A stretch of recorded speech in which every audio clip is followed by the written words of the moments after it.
Warning! Today is April 1st. Do not believe everything you hear.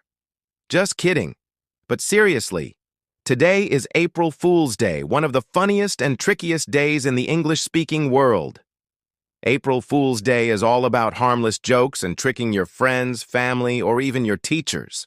In fact, big companies like Google and newspapers have fooled millions of people with fake news and crazy announcements.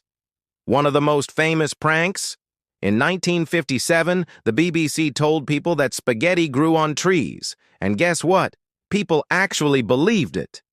So if someone tells you today that Elon Musk is buying Madagascar or that you won the DV lottery, think twice.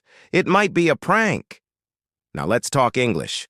On April Fool's Day, you'll hear phrases like gotcha or you've been fooled or just April Fools. But be careful. A good prank should make people laugh, not hurt or embarrass them.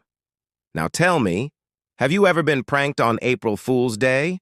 Or have you ever fooled someone? Comment below and let's have a laugh.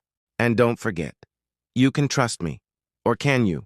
Happy April Fool's Day.